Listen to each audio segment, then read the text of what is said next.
আসসালামু আলাইকুম। আশা করছি সবাই ভালো আছেন। এই ভিডিওতে আমি ডিসকাস করব যে ফ্রিল্যান্সিং এবং আউটসোর্সিং বিষয়টা কী।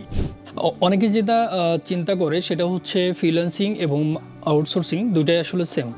বিষয়টা একদমই এরকম না, দুইটা একটা অন্যটার বিপরীত বা অল্টারনেট। আসলে ফ্রিল্যান্সিং বিষয়টা কি? ফ্রিল্যান্সিংটা হচ্ছে যখন কোনো আপনি ফ্রিল্যান্স মার্কেট প্লেস থেকে কোনো ক্লায়েন্টের কাজ করবেন, যেটা কিনা হতে পারে ফাইবার, আপওয়ার্ক অথবা লিঙ্কডইন অথবা 99 ডিজাইন, freelancer.com। এই সমস্ত মার্কেট প্লেস থেকে যখন আপনি ইনকাম করবেন তখন সেটা হচ্ছে ফ্রিল্যান্সিং। এক কথায় বলতে গেলে ফ্রিল্যান্সিংটা হচ্ছে একদমই মুক্ত পেশা, যেটা কিনা আপনি ক্লায়েন্টের যে প্রজেক্টটা সেটা হচ্ছে আপনি ট্যুরে গেলেন বা কোনো আত্মীয় স্বজনের বাসায় গেলেন, সেখান থেকেও আসলে যে কাজটা আপনি নিজের ইচ্ছায় ফুল স্বাধীনতা নিয়ে যেটা করতে পারবেন সেটা হচ্ছে ফ্রিল্যান্সিং। তাহলে আউটসোর্সিং বিষয়টা কি?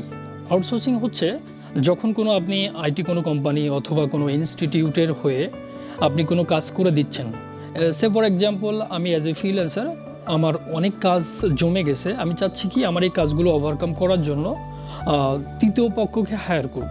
সে কী করবে? আমার যে প্রজেক্টগুলো বা আমার যে ক্লায়েন্টের যে কাজগুলো আছে সেগুলো সে কমপ্লিট করে দিবে। সেটা হবে কি যে আউটসোর্সিং। মানে কি যে আপনি অ্যাজ এ ফ্রিল্যান্সার আপনি কখন হচ্ছেন কি আউটসোর্সিং, বা আপনি যে পেশায় থাকেন না কেন, আপনি যখন আমার কোনো কাজ করে দিচ্ছেন, যে ফ্রিল্যান্সারের কোনো কাজ করে দিচ্ছেন তৃতীয় পক্ষ হয়ে, সেটা হচ্ছে আউটসোর্সিং।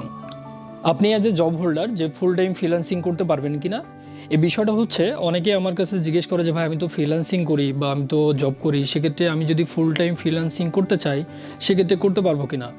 বিষয়টা অলরেডি আমি ডিসকাস করেছি যে আপনি ক্লায়েন্টের কাজ করেন, সেটা হচ্ছে ডেডলাইন 7 ডেজ অথবা 10 ডেজ। এই প্রজেক্টের সংখ্যা যদি আপনার কম থাকে, যেটা কিনা 2টা 4টা 5টা, গুড এনাফ, আপনি জবের পাশাপাশি ফ্রিল্যান্সিং করতে পারবেন।